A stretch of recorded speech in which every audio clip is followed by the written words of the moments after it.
is unprotected, they will circle me like hungry jungle dogs and close in for the kill. All things considered, at this almost final analysis, I am stuffed. The woman read from the carbon copy in front of her.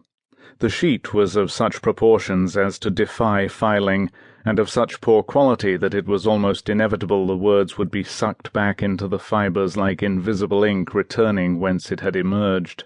The clerk had a pleasant voice, soothing like honey balm, and the two old men opposite stared at her luscious lips as she spoke. "Of course it isn't finalized," she smiled, "but it will certainly read something like this." She coughed. "The People's Democratic Republic of Laos would have it known that Dr. Silipai Boon, National Coroner, Hero of the Revolution and lifetime member of the Communist Party, passed away on the 2nd of May, 1978. Dr. Sili had fought tirelessly and fearlessly for the revolution and was—" "Fearlessly first," one of the men interrupted. "I'm sorry? It would be better to have fearlessly before tirelessly, then nobody would be in doubt as to whether he had been tired out by the lack of fearing." "Absolutely," the second man agreed. "What? I'm not sure I understand that."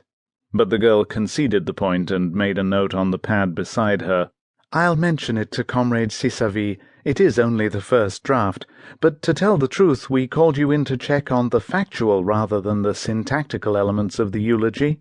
We have people to deal with all the technicalities in later versions. I'll read on if I'm—" "And was struck down dead has a more heroic ring to it," the second old man said. "That's factual." "Struck down?" "Rather than passed away," he added. "Passed away makes it sound like bodily wind, a collection of stomach gases on their way out. Do you know what I mean? We're talking about heroism here. Heroes don't just pass like flatulence in a strong breeze." "With or without scent," added the first man most seriously. The clerk glared from one old gentleman to the next, then back to the first. "Are you playing with me?" she asked sternly. "Certainly not, sweet young lady," said the skinnier of the two men. He was bald as a bowling ball, with a long camel-like throat sporting an Adam's apple so large it might well have been Adam's original. "This is a most serious affair." "No laughing matter," agreed the first. Still uncertain of her ground, the young lady pressed on. "The nation will never forget the contribution Dr. Sili made to the development of this great nation, nor can—" "That's two nations," said the bald man. "Oh, do let her finish," said the other. "Didn't she tell you they have a department that handles syntax? Probably an entire ministry. The Ministry of Getting Words Right? Or it could be a branch of the Ministry of Making Things Up and Bamboozling People." The clerk was miffed. She slapped the paper onto the wooden tabletop and drummed her fingers on it noisily. She seemed to be wrestling down a darker inner person. Her voluptuous mouth had become mysteriously unattractive.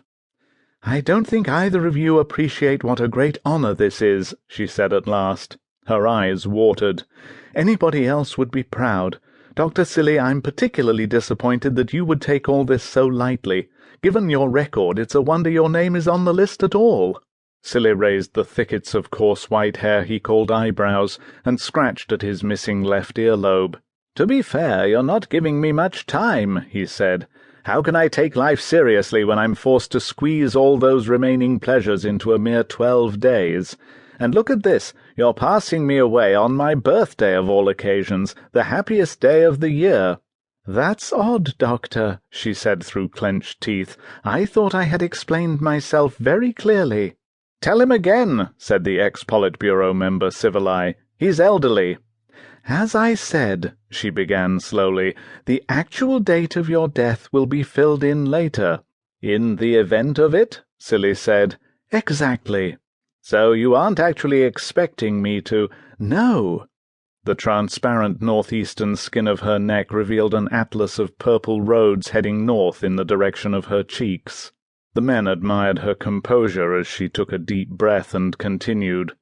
"You will pass away naturally or otherwise as your destiny dictates. At that stage we will delete your date of birth and substitute it with your date of death. When that happens, we will issue the announcement."